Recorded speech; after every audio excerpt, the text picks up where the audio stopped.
Season is winding down, but don't put your trail cameras away quite yet. Listen to Scott Buckley share why he runs his cameras throughout the entire winter and why he does it. Hope you guys enjoyed this clip. Here we go. You do a lot. You put on a ton of miles. Would you agree, like January, February, and obviously March, but you do a lot of scouting kind of here forward for even future seasons. Would you say that's right? Oh yeah, definitely. I've always kind of let some cameras hang throughout the winter. But last year we got real serious about it. 2019, there was actually a 230-inch buck. I had a lot of pictures of him in the fall. So I was trying to find if he survived some of the public land areas where I had pictures in two different areas. Actually, they were 3 miles apart from his summer area. I had pictures of him in his rutting area, and I heard of rumors of people having other pictures of him, some of the private land surrounding. So I just cluster bomb the areas with cameras just to try to pick up if he survived, kind of his patterns, if I did. I mean, I put him heavy because that's a big buck. I mean, that's as big as they come, 230, 240. And so I just cluster bombed the area. I never got him, never seen or heard from him ever again. No idea if he got wounded, died in a ditch, if he got sick, if somebody poached him.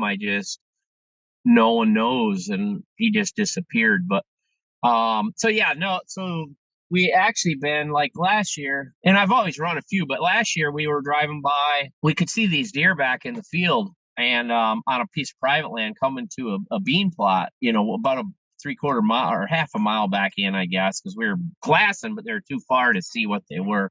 And I thought, well, there's public land in that back piece. So me and my boy, we'll just start placing cameras, in where they're coming. They were kind of pretty close to the border of public. We put cameras back on all the trails. In the winter, there's good defined deer trails.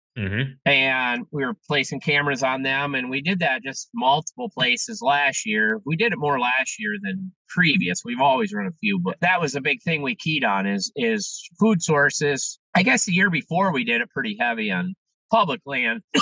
We found on aerial photos, Onyx maps, we found public sources or food sources at the DNR plant, and we scattered cameras around the area, mainly on trails leading to them. We didn't put them right on the food sources on public because higher chance of getting stolen. Yeah, because I want them to sit until March when I'm out shed hunting. So we really didn't put them right on the food sources. We back off and hit all the major trails coming in, and that's the big thing. And then when we were back there in March or April, I try to get them out by April, start screening up. But when we're scouting and shed hunting, we start pulling these cameras and just kind of see what survived. Not necessarily are these bucks gonna live right there because it's late season and they congregate going into these ag fields, but it gives me a starting point, something to work off of. What kind of age classes in there in the area, and a lot of information. And I mean, if something really big shows up, I can expand from there, try to figure out where he came from. That following summer, fall, cameras, in the nearby areas, just try to pick something up, see if I can locate where he's at. It gives me a starting point, see what bucks are left, or if there's a high concentration of bucks, like a couple spots we had last year, then I know, they're going to be close by somewhere come fall.